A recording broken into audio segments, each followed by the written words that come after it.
Hello, everyone. Welcome to AWS Summit Toronto. I'm thrilled to be here talking to you today about how you can thaw your AWS Lambda cold starts.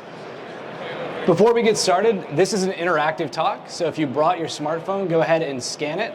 It's going to provide two things for you here in this talk. The first is going to let you react live to my presentation. This is actually not a slideshow. It is a React application that's running. Thanks to Michael Liendo for helping me out with this. As people get in, you'll see that some emojis start to fly. That's one thing you can do with this app. The other thing is that a personal pet peeve of mine is having a number of links that I can barely read at the bottom of the slide. There are a lot of resources in this talk, and I want to make sure you go home with the tools you need to do this for yourself. So those links are in this application. It looks like we have a few people that were able to get this pulled up. I'll give it another second here, and then we'll continue.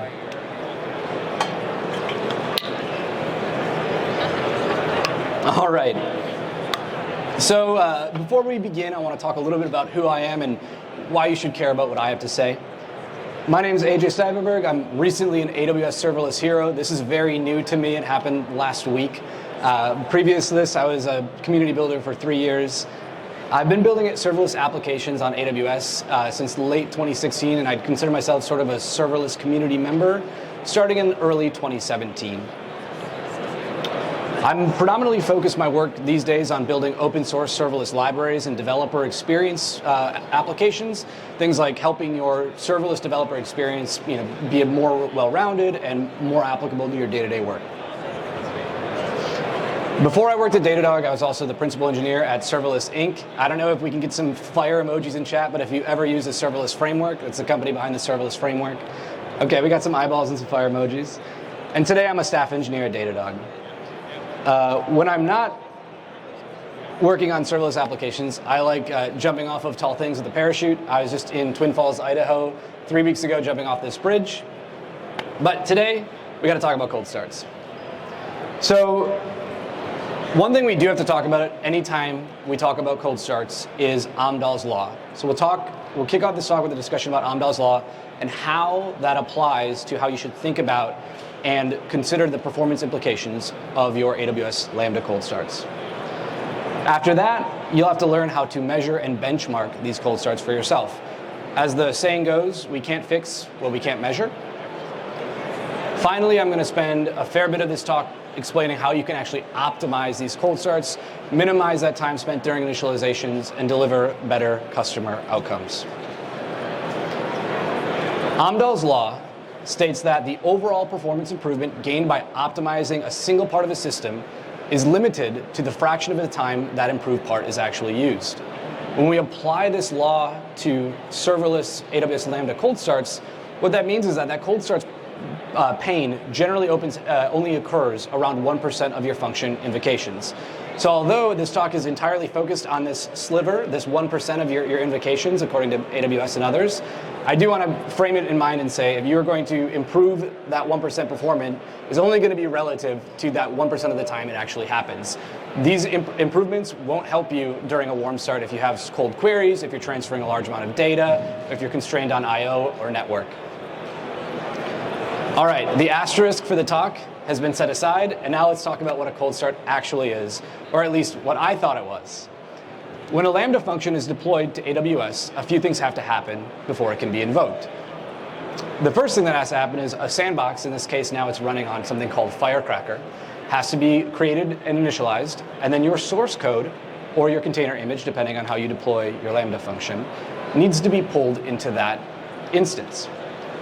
Once that is done, the runtime has to begin, and this is where this varies depending on the language or technology you're choosing.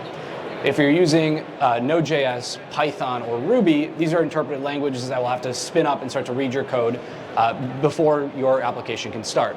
If you're using Java or .NET, it's also very similar. But if you're using something like Rust or Go, generally that is all kind of lumped together with the next phase, which is the function pre-handler initialization code. That is loading your actual handler, and that is the part that we're going to talk about how we can really optimize today. And as I said, this is applicable to most languages running in AWS Lambda. After this is done, that handler code can actually run, and subsequent invocations of this Lambda sandbox are called a warm start. Now, of course, if you're like me and you're talking about these types of things and you're working with them every day, occasionally you get fact-checked on Twitter. I got fact-checked on Twitter by the PM for Lambda, and they corrected me and said, the initialization of a micro VM is not considered part of initialization. And that is because in recent months or years, AWS Lambda has created a performance optimization where they will actually do this ahead of time and have a pool of warm micro VM ready to run. I wanted to call this out because not only did I love getting fact-checked by this on Twitter, I also think that this is delivering the promise of serverless that AWS promises.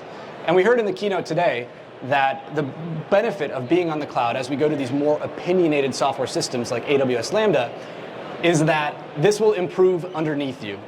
And so, with that improvement, bearing in mind, we can cut off a whole first section of that graph from the earlier slide, and we can talk about 3 things that really matter. So let's focus in on that last step, running the function pre-handler initialization code. There's a couple of open source ways to measure this, and in fact, if you're using Python, this is built into the runtime. If you're using Node, there's a couple popular libraries that do this as well. And effectively what they do is tell you how long it takes you to load your dependencies. This is going to vary for each and every one of you, depending on what you have running in your AWS Lambda functions. Links to both of these projects are available in the companion application that you scanned earlier. I personally am a visual learner. So looking at a log output of which libraries were the slowest to load wasn't really helpful to me. But one thing I realized is that loading modules in most interpreted languages can be thought of as a tree or can be modeled as a tree. If we think about, we have one top-level handler file. Maybe the top line there is a require statement in Node.js or import in Python. That file then may import other files and so on and so forth. And it naturally forms this tree data structure. This is where I'll jump into a demo and show you what this actually looks like. So here's a Lambda function that talks to SQS and SNS, actually SNS then SQS. But it loads the AWS SDK. Now, I'm sure there's a number of you who've used the AWS SDK, and that's why I'm focusing on it. It's a very common library, most likely the most commonly used library in Lambda. We can see here that loading the entire handler took around 554 milliseconds. We can make that a little bigger too. And then we can also see that the AWS SDK contributed 408 milliseconds of that time. And in that time, we see we're spending most of this time loading clients/all. My code, which only talks to AWS's SQS service, is importing the code for Cloud Search, for DynamoDB, for Lambda, S3, S3 Control, mobile, and so on and so forth. So this is the #1 thing I see in cold starts in AWS Lambda functions, is this right here.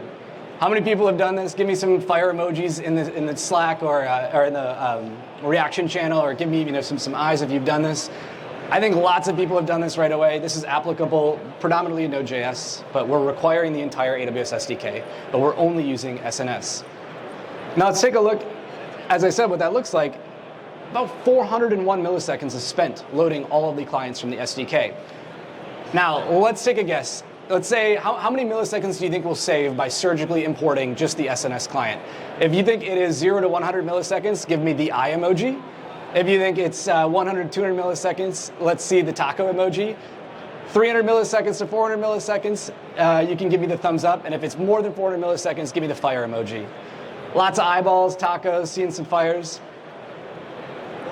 So just by reducing this, by the same exact handler code, same exact business logic, same exact function, simply by importing this specific client, we're going to save almost 400 milliseconds off of that import time. This is a one line of code change you can all make today. Take a look at the Lambda functions you've deployed in your AWS serverless accounts. Figure out what dependencies you're actually using. Measure those using time require, or measure those using Python X import time, and then you can strip them out when you're not using them. Surgical imports, or simply reducing the number of bytes read, is the single #1 way you can reduce your customer attributed cold start time in Lambda. It's not just Datadog customers or open source enthusiasts like myself. Boris Tain is the CEO of a company called Baseline and works in the observability space as well. And a few months after I published this companion blog post for this talk, he shared this tweet along with some really incredible data.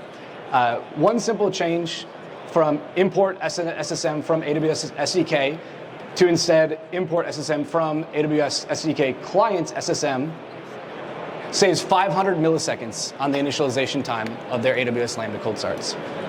So it's really having a moment in the space right now. And I think it's doing that for a good reason. We're looking at cold starts from the perspective of how can we improve the end user experience. For a long time in the serverless space, there was this popular consensus that was cold starts don't matter, right? We don't care about them, it's only 1%. And I mean, I think, again, calling back to Amdahl's law, that's true. It is only 1% or 2% or 3% or whatever your workload may be. But that is super painful when that does happen. And most importantly, it's pain that we can control. So by diving in and measuring this time that you're spending initializing your functions, and then by also restricting specifically which libraries you're importing and kind of having these small, focused, single-purpose functions, you can see really big results like the ones Boris had. But let's take this a step further. Let's say you have a to-do application. Maybe it logs to-do items for people. And there's one nosy, annoying customer, and we'll just pick on me because I'm up here and I have the microphone on. So say every time AJ creates a to-do item, AJ wants to receive a SNS message for some specific reason that the customer cares about. So if you're like me, you probably wrote your code to look something like this.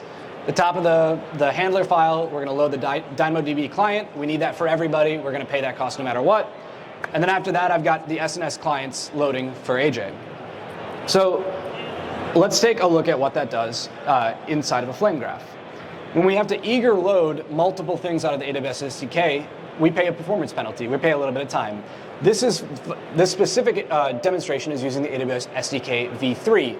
In comparison to v2, v3 comes packaged as a client by default. I encourage you to use v3 for that reason. It kind of enforces these good behaviors.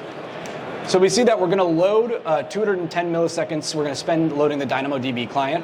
And a big chunk of that is loading STS. Now, the simple token service is relied on by most AWS services. If you're going to be making a call to it, generally you need the STS to be in place. So that's normal to see here.